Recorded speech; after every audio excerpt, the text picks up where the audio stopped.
Bienvenidos y bienvenidas a El Trasegar del Agua, el videopodcast del Ministerio de Vivienda, Ciudad y Territorio. El episodio de hoy es Agua, Paz y Territorio. Los habitantes antiguos de la Sierra Nevada de Santa Marta decían: donde el agua es clara, la palabra es clara. Quien garantiza el agua para todos, teje paz con hilos de vida. 40% de los municipios PEDET, es decir, aquellos donde se priorizan planes de desarrollo con enfoque territorial, no tienen acceso completo al agua potable. Por eso el Ministerio de Vivienda, Ciudad y Territorio utiliza el agua para el reordenamiento territorial y, sobre todo, para regresar la armonía entre los pueblos. El punto 1.3 del acuerdo firmado en 2016 establece de manera clara que el agua potable es fundamental para la reconciliación. Por eso el Ministerio de Vivienda, Ciudad y Territorio trabaja o avanza en proyectos para llevarle agua a aquellas veredas donde el conflicto fue mucho más importante. Para analizar este tema hemos invitado a dos expertos. Gloria Cuartas, bienvenida. Es actualmente directora de la Unidad para la Implementación del Acuerdo de Paz en Colombia. Es trabajadora social y defensora de derechos humanos, nacida en Antioquia.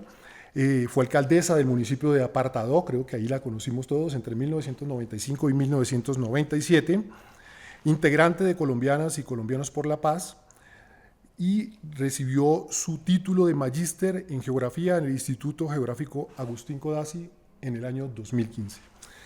Y el profesor Carlos Mario Llori, asesor de la ministra de Vivienda, Ciudad y Territorio, arquitecto y magíster en filosofía de la Universidad Javeriana, especialista en cooperación para el desarrollo de los asentamientos humanos en América Latina y África por la Universidad Politécnica de Madrid, doctor en Geografía Urbana de la Universidad Complutense de Madrid, postdoctorado en el Centro de Investigaciones y Estudios Superiores de México en Antropología Social. Bienvenidos.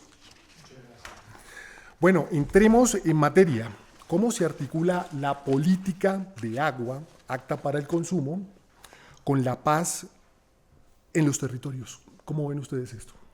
Bueno, yo primero quiero dar las gracias desde la Unidad de Implementación del Acuerdo de Paz a la ministra Helga Rivas por habilitar este espacio de comunicación. El Acuerdo de Paz del 2016 planteó 16 planes nacionales en la reforma rural integral. Uno de ellos, Otto, tiene que ver especialmente con lo que es el plan de abastecimiento de agua y saneamiento básico rural.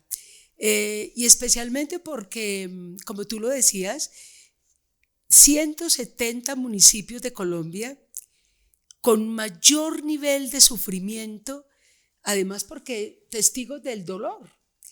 Y yo quería como decir la importancia de entender el dolor de la tierra y del dolor del agua. Y cuando hablamos de la paz, es necesario que entendamos que no solo el acuerdo previó que te llegara agua apta para el consumo a los hogares, o que pudiéramos superar una de las variables multidimensionales de pobreza de este país, como es el agua, y colocó, por ejemplo, que los recursos de la paz, de regalías, tuvieran como su primera prioridad que lográramos hacer proyectos conjuntos para que los acueductos veredales o los acueductos en los municipios más afectados por el conflicto pudieran llegar. Por eso es como este plan que está a cargo del Ministerio de Vivienda ha hecho un esfuerzo muy importante, sobre todo porque cuando hablamos de agua, estamos hablando de la vida, de la red de la vida, de las personas, de los animales, de la naturaleza en toda su diversidad. Pero también quería decir la importancia de este plan. No solo es que podamos abrir la llave de la casa, sino que miremos, por ejemplo, el río Cauca, el río Magdalena, todos los ríos todos los ríos de este país, el agua de este país, ha sido testiga presencial del dolor. Y después continuaría hablando de este plan, porque yo creo que es muy importante que entendamos este reto del agua potable, pero saber que Colombia está haciendo un esfuerzo extraordinario para que recuperemos la relación con la tierra, con los territorios, con las territorialidades, pero ante todo con la energía del agua. Y la frase que tú citaste al principio, yo conocí personas que han trabajado el dolor de la tierra y lo primero que dijeron fue, tenemos que, como esté la calidad del agua, sabemos cómo nos hemos transformado como seres humanos. Correcto. Profesor Llorín, usted es arquitecto. ¿Cuál es su visión al respecto? Gracias, Otto. En primer lugar, agradecer este espacio y el honor de compartir con Gloria, contigo, unas palabras en torno al tema. El Plan de Desarrollo 2022-2026 se llama Colombia Potencia Mundial de la Vida. Y eso es apostarle a algo que aparentemente resulta muy obvio. Todos los planes deberían apostarle a eso. ¿Por qué este plan de desarrollo se concentra en algo que resulta aparentemente tan evidente? Cuando uno consulta a la opinión pública, tanto a nivel urbano como a nivel rural, sobre cuáles son sus principales problemas, lo primero que la gente dice, en Colombia particularmente, es el tema de la inseguridad. Luego, en el caso de las ciudades, hablan de la movilidad. Y en tercer lugar, hablan, particularmente en los entornos rurales, del tema ambiental, como si el tema ambiental fuera un beneficio exclusivo para las zonas rurales y el tema de la movilidad un problema únicamente exclusivo de las zonas urbanas. El plan de desarrollo quiere mirar transversalmente estos problemas para no compartimentar la mirada de lo rural y la ciudad y lo urbano, para hablar desde 5 puntos fundamentales de cómo empezar a construir paz o cómo aportar mejor en la construcción de paz, porque no se está empezando, ese es un camino que ya tiene un trasegar, como el nombre que tienen estos podcasts, desde sus 5 puntos. El primero es justamente el ordenamiento del territorio alrededor del agua. ¿Qué significa ordenar el territorio alrededor del agua? En un país que ha estado desordenado territorialmente por las peleas, por el control justamente de ese recurso, tanto para las economías lícitas, ya hablo de la agricultura en general, como para las economías ilícitas que también se pelean por ese recurso. Entonces, pensar el ordenamiento alrededor del agua quiere pensar el país desde la construcción de paz en torno a un manejo civilizado, responsable, o mejor, corresponsable de ese recurso. El segundo punto del plan de desarrollo tiene que ver con la equidad y la justicia social. ¿Cómo puede haber paz si no hay equidad en el manejo del recurso? Si no hay justicia social en el reconocimiento del derecho que todos y todas tenemos al disfrute y beneficio de este recurso.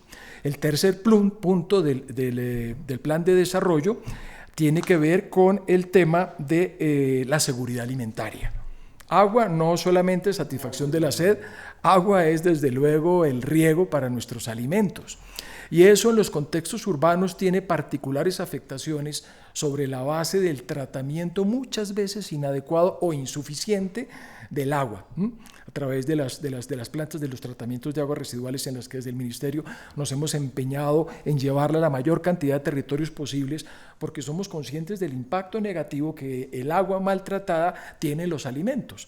Y eso genera todo un ciclo que afecta la calidad de vida, incide en la salud pública y desde luego en el propio manejo del recurso en términos de los acueductos vecinales, en términos de las pugnas que puede haber por el control de ese recurso también en las unidades campesinas. El cuarto punto del plan, y termino ya rápidamente, tiene que ver con la transformación productiva. ¿Qué tiene que ver la transformación productiva, el agua y la paz? Que abre espacios a emprendimientos sociales y comunitarios donde desde un manejo responsable de ese recurso se puede mejorar el ingreso de las comunidades y de los individuos desde emprendimientos comunitarios, emprendimientos cooperativos, emprendimientos solidarios en torno al manejo de ese recurso. Y el último punto tiene que ver con la integración regional. donde desde el ordenamiento del territorio pensamos en la posibilidad de cómo el agua que nace en un municipio y en el decurso de ese agua afecta y beneficia a otros municipios, cómo todos esos municipios deben cuidar y mantener la cuenca y desde luego las actividades económicas que se desarrollan en torno a esa para que no la afecte. Ustedes han hablado de la paz y del territorio y todo, y la paz no es solamente la ausencia del conflicto, sino la prevención del mismo. Y un ejemplo nos lo ponían los zenúes con su sistema de camellones, ¿cierto? Que estaban, eso en esa época era ingeniería hidráulica, hoy en día, y estaba pensado para prevenir inundaciones, ¿cierto? ¿Qué aprender hoy en día, en la vida moderna, de eso que hacían los zenúes? Por ejemplo, mira, Otto, yo creo que como estamos haciendo una reflexión del acuerdo de paz, el agua, el territorio, el plan, un poco también con tu pregunta de riego y drenaje que ha tenido otro de los planes para el desarrollo rural, nos está planteando, y yo creo que, por ejemplo, este ministerio en manos de la ministra Helga ha colocado un tema que es muy importante y es el rol de la cultura y el rol de reconocer las costumbres, la vida, los saberes comunitarios, y por eso este plan es como una convocatoria que se está trabajando muy fuertemente para recuperar los saberes de cómo las comunidades han administrado su propio ruta de los afluentes, de los ríos, y hoy más que nunca el esfuerzo que se está haciendo para que nos eduquemos todas y todos en el agua y en saber que tenemos que proteger las fuentes. Por ejemplo, la minería ilegal o la minería en su corazón. Nosotros conocemos municipios que sufren en el corazón de sus comunidades, pueden tener el plan de riego, el plan de drenaje, pero cuando tienes mercurio que se lo llevan a los ríos, estamos hiriendo la vida. Por eso yo valoro tanto esta conversación, porque es un mensaje a todos nosotros, no solamente para la comunidad campesina o la comunidad indígena, afro o el pueblo gitano, es para todos nosotros. Tenemos que aprender a valorar, a reconocer la historia de las comunidades y a proteger el agua como el bien público que tenemos que recuperar. Doctor Yuri, ¿algo para apuntar al respecto? Gloria ha manifestado esas comunidades heridas por el mercurio y todo. ¿Qué podemos decir ahí al respecto? Yo creo que lamentablemente el sentido común no es el más común de los sentidos. Si pusiéramos más atención a las dinámicas tradicionales y a los conocimientos ancestrales en el manejo de sus recursos naturales, seguramente no estaríamos como estamos. Es muy curioso que llamamos salvaje al que vive en la naturaleza y civilizado al que la destruye. En ese orden de ideas yo creo que es muy importante tener esa experiencia no solamente de los zenúes en Colombia, sino la hemos visto en muchos otros lugares con culturas prehispánicas que se han encargado de cuidar responsablemente sus recursos. El tema de las chinampas en México, los canales por donde los cuales circula el agua para regar las pequeñas huertas donde están las viviendas alrededor, el tema de los apantres también en México, que son acueductos naturales que hoy en día la legislación mexicana protege. Es impensable que alguien arroje algo de basura a esos canales que circulan por las ciudades incluso, y ver también cómo hoy en día el agua entra entre comillas a estar de moda en el ordenamiento de las ciudades. Tratamos de aprender de la manera como las comunidades prehispánicas o aborígenes o endémicas trabajaban el recurso, pero hoy lo vemos en ciudades en Europa como Ámsterdam, como Copenhague, como Venecia incluso, que son ciudades hechas de canales, como Estocolmo, ni qué decir el caso de Medellín o de Madrid, que reestructuró todo el ordenamiento de la ciudad, dándole la vuelta a esta para mirar el río y desarrollar unas actividades sobre él, lo que de alguna manera ha tratado de hacer Medellín con Parques del Río. Entonces yo creo que de alguna manera nos estamos fijando, por las razones que sea, en el cuidado y en el manejo de esos elementos que de manera ancestral nos dejaron tanta huella, pero que en otro sentido estamos olvidando y estamos dejando de lado. Otto, Yuri, yo creo que lo que tú hablas es tan importante porque nos coloca en otra reflexión, y es de qué manera esa transformación acelerada de la ruralidad, que hoy tenemos que diferenciar mucho entre las comunidades campesinas, las transformaciones que el mercado está haciendo con las ciudades y con esa relación campo-ciudad como una relación indivisible, se están haciendo unas transformaciones aceleradas del capital que nos llevan, por ejemplo, a escuchar voces de comunidades, de firmantes de paz, de organizaciones sociales que nos advierten.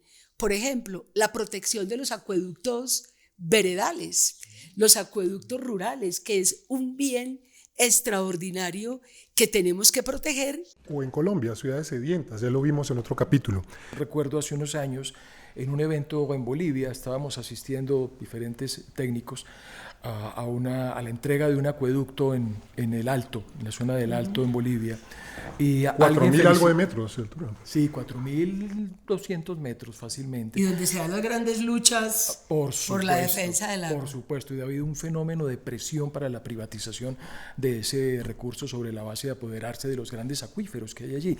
Y le decían al representante del Sindicato Obrero Boliviano que lo felicitaban porque después de tantos años de lucha y de resistencia habían logrado poner un presidente, un indígena en la presidencia. Fue la primera presidencia de Evo Morales, y él decía que ellos no habían resistido, que ellos habían insistido, y que frente al tema del ordenamiento territorial, como lo vemos los occidentales de manera patrística, decían ellos, patrística es masculina, machista, ¿no? Impositiva, autoritaria, ellos veían la relación con la tierra de una manera distinta.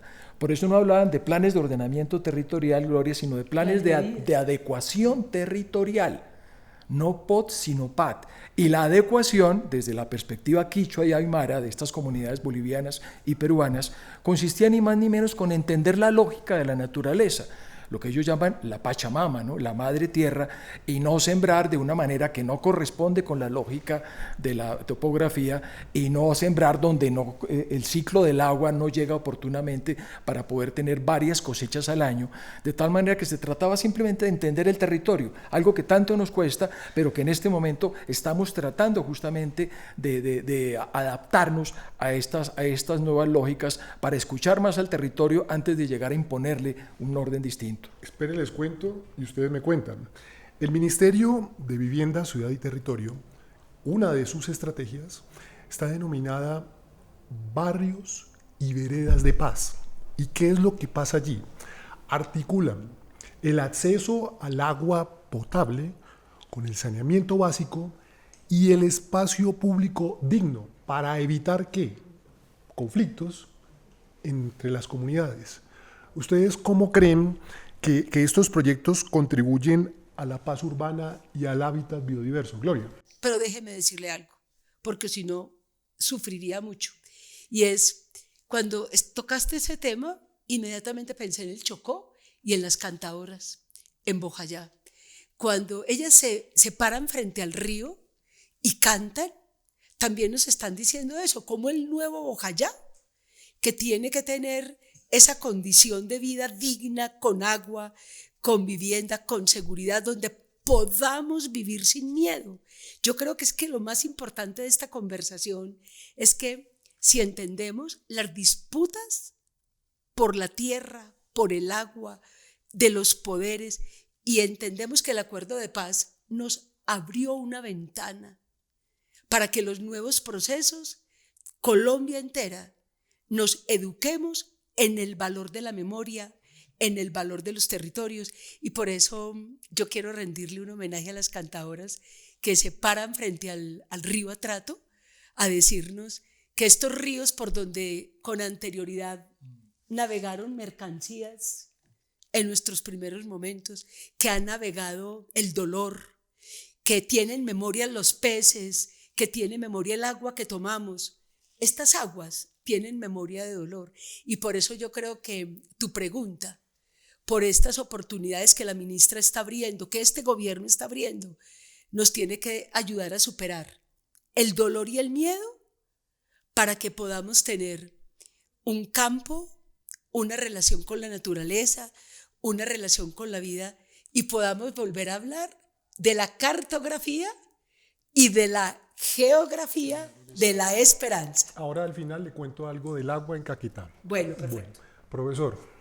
Fíjate, Gloria, a propósito de eso, cómo este país, hablando de conflicto, de violencia y de construcción de paz, se hizo al revés. No se hizo de adentro hacia afuera, pensando en los imaginarios construidos por las diferentes comunidades, sino a través de una inclusión que desde el río Magdalena vino contracorriente, ¿verdad? Porque lo que nos llegó es contracorriente y desde ahí estamos en contracorriente. Todo lo que nos ha llegado de afuera se nos ha impuesto de una manera arbitraria.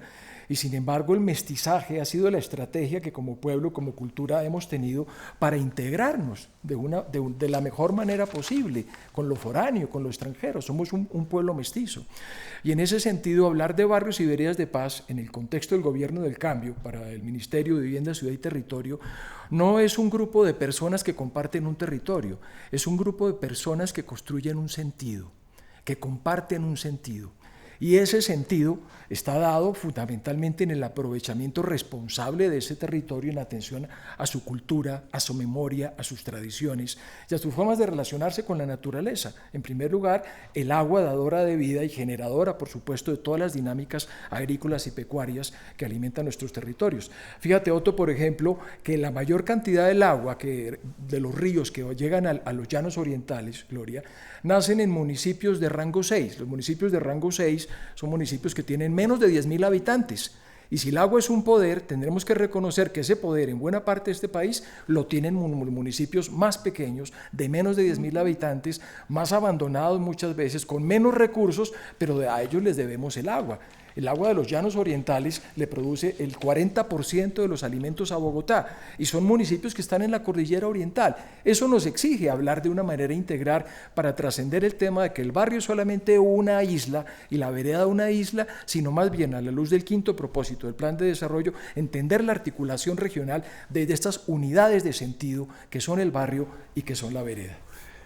El ordenamiento alrededor del agua es un mandato que nos dice que debe estar priorizado los territorios donde ha habido más violencia.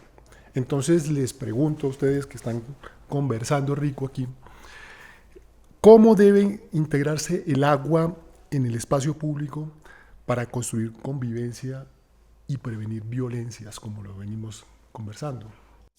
Mira, cuando uno habla de municipios o planes de desarrollo con enfoque territorial de los municipios PEDET, hay una reflexión que hemos aprendido en estos 9 años del Acuerdo de Paz, que no solamente podemos mirar el municipio como si fuera el territorio, porque ese es el territorio del Estado, pero al interior del municipio hay territorialidades distintas que lo habitan y se ha generado tensiones y conflictos. Esta conversación, Gloria, que los Mario, es precisamente para generar conciencia. Sabemos que el mensaje le llega a las comunidades. Usted iba a decir algo, profesor.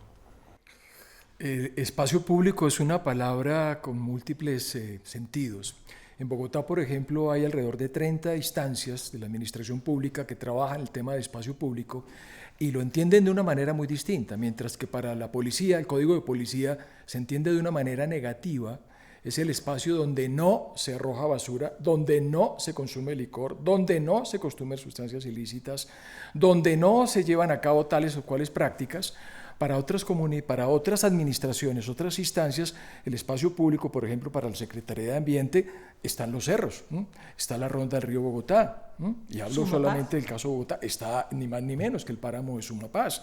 Es decir, por los límites geográficos, Bogotá tiene frontera con el Huila, gracias a la localidad 20, que es la localidad de Sumapaz. Bogotá no es solamente la sabana. Entonces, creo que lo primero es unificar ese concepto de espacio público, pero trascenderlo de la dinámica popular desde la cual suele significar lo que no es de nadie. Es el espacio que no es de nadie. Bogotá, Medellín, Cali son ciudades de nadie porque tienen muchos migrantes, y yo creo que cambiarlo por una idea que es la del espacio colectivo, que es el espacio de las comunidades raizales, de las comunidades indígenas, de las comunidades afro, donde en ese espacio público hay un árbol sagrado, hay una piedra sagrada, hay un río sagrado, y no de una manera quimérica ni mucho menos romántica, defendiendo siempre su cosmogonía, sino a la luz de hechos verdaderos y concretos que le dan sentido a esas comunidades. Yo creo que es fundamental pasar de esa noción del espacio público a que incluso en las ciudades construyamos espacios colectivos de significado en los barrios, que se piense qué le gusta hacer a los jóvenes, a los chicos y a las chicas, para que en consecuencia el mobiliario y las actividades de ese parque respondan a eso, y no pretender que se plieguen a lo que aterrizamos de muy buena fe desde arriba para que todos se comporten de la misma manera. Ok. El siguiente tema le va a gustar mucho, especialmente a Gloria. En el marco del proyecto Acueductos Comunitarios por Colombia, hay que destacar el rol de la mujer en Acuapot y en Acuatapias. Estamos hablando Acuapot en el municipio de Restrepo y Acuatapias en el municipio de Guacarí, en el Valle del Cauca. Tú hablas de estos lugares, yo te hablo, por ejemplo, de las mujeres del Magdalena Medio, que han hecho un ejercicio extraordinario de colocar el agua y la memoria como un patrimonio y la defensa de ellas por el agua, igual que en el páramo de Santurbán, que están entregándolo todo por la defensa del agua. Ahora escuchemos la visión de un hombre. ¿Qué dice el profesor Carlos Mario? Me quiero remitir a otro hombre que en alguna canción, el cantautor argentino Atahualpa Yupanqui, en un verso, que alguna vez lo entrevistaban, que de dónde había salido ese texto, y él decía que lo había conversado con unas mujeres de la Patagonia, que decía: gracias vida por hacerme río en lugar de ser laguna, por hacerme lluvia en lugar de ver llover. Y él lo remitía al caso de las parteras, el romper fuente. El romper fuente en la mujer es la cosa más maravillosa y extraordinaria de la vida, porque abre espacio a un nuevo ser. Y desde ahí la mujer es cuidadora, la mujer es responsable de ese cuidado por esa vida. Y ese cuidado de la vida trasciende mucho la simple gestación de su niño, de su niña, de su bebé. Tiene que ver con el hacerla crecer, permitir que crezca en el ámbito del entorno en el cual espera que tenga los recursos y las posibilidades para hacerlo. Y el primero de ellos es la alimentación, ¿no? El agua que se convierte en leche materna, el agua que permite que tengan la alimentación adecuada estos niños y estas niñas en nuestras comunidades raizales particularmente y campesinas, y que se nos ha olvidado mucho en los entornos urbanos, donde los niños y las niñas, así como para ellos lo normal es ver un pollo envuelto en un plástico, lo normal es que abran el grifo y salga el agua, pero no se preguntan y no nos hemos ocupado en los niveles, en la educación y en la cultura, de transmitir ese milagro. ¿Por qué abriendo el grifo sale agua y qué calidad de agua debe salir y qué responsabilidad debemos tener nosotros en ese cuidado del agua? Ya el profesor Llori lo dijo hace un instante hablando del vientre de la mujer, pero entonces le pregunto, ¿cómo las mujeres que gestionan el agua, que trabajan por ella, aportan en la reconciliación? Hombres y mujeres. Yo creo que cuando las mujeres han asumido la defensa de los territorios, la defensa de los acueductos comunitarios, la producción de alimentos que te entregan una tierra y esa tierra no tiene inmediatamente ese símbolo de peso para el mercado, sino que es arraigo, solidaridad, ayuda mutua, cuidado de la vida. Por eso yo creo que en esta conversación desde el Ministerio de Vivienda es honrar la vida de hombres y mujeres, de las maestras, de los maestros que en su salón de clase enseñan a cuidar qué ropa nos colocamos, porque esta conversación pasa por el consumo, pasa por saber dónde compramos un producto, cuánta agua lleva a producir una tela. Nos tenemos que aprender a preguntar qué significa nuestra manera de vestirnos, nuestra manera de consumir, cuánto se gasta un aguacate para producir, cuánta agua se consume. Esto es una educación revolucionaria. Y aquí viene lo que le prometí del Caquetá. Allá en el departamento de Caquetá, excombatientes y campesinos siembran bosques de niebla para fortalecer los nacederos, las microcuencas. ¿Qué otros ejemplos conocen ustedes al respecto? Profesor. Yo quisiera hablar del tema de la mujer, ya que Gloria muy ampliamente lo abrió, incluyéndonos a los hombres, pero yo sí quiero resaltar la importancia de la mujer desde la filosofía del cuidado, porque si algo tiene la mujer es un sentido de compromiso, derivado del amor, digámoslo claramente. Los hombres actuamos por intereses económicos, sociales, políticos, de cualquier índole. Para la mujer, siento yo, desde luego que particularmente la mujer campesina, la mujer raizal, afro, indígena, su tema es el amor. Cuando le da de amamantar al bebé, cuando le da el pecho al bebé, no solamente lo sostiene, y hablo de ese concepto que tanto se usa hoy en día, que es la sostenibilidad, hay que sostener las cosas, ¿verdad?, para que duren, sino que ella lo sustenta, y al sustentarlo es darle el alimento, pero no solamente le está dando la leche y los nutrientes que necesita, le está dando calor, le está dando confianza, le está hablando, le está cantando. En ese cuidado líquido, fluido de la mujer con su hijo, hay un compromiso eterno que para mí es el amor. Y esa es la base de la responsabilidad que necesitamos. Aprender de las mujeres y confiar en que realmente ellas son cuidadoras, y deberíamos adoptar muchas de esas actitudes frente a nuestros intereses muchas veces mezquinos. El planeta lo volvimos pedazos los hombres en nuestro interés egoísta. Ojalá abriéramos el espacio para que ahora las mujeres traten de hacer lo que nosotros no pudimos, entregando su amor y su cuidado. El agua que sale hoy por un grifo en el departamento del Caquetá es mucho más que H2O. Es memoria reparada, futuro compartido y paz hecha realidad. Como dice el Plan Nacional de Desarrollo, sin agua no hay vida y sin vida digna no hay paz. Gloria y profesor Carlos Mario, una conclusión de todo esto de una forma muy breve. Decirte que hemos aprendido que el acuerdo de paz nos abre las puertas para repensar este país, para ver que lleguen nuevos acuerdos y podamos trabajar por el saneamiento ambiental, por el derecho al agua, para vivir sin violencias. Yo creo que este es un camino largo, pero que tenemos derecho en este país a tener esperanza y a trabajar por la paz. Yo creo que tú has dicho la conclusión, Otto, de una manera muy bella. El agua es cultura. Si bien biológicamente el agua para todos los seres vivos es lo mismo, culturalmente no lo es. No es lo mismo el agua para una comunidad wayú de La Guajira que para una comunidad al lado del río Amazonas. Es el mismo recurso, pero tiene un significado totalmente distinto.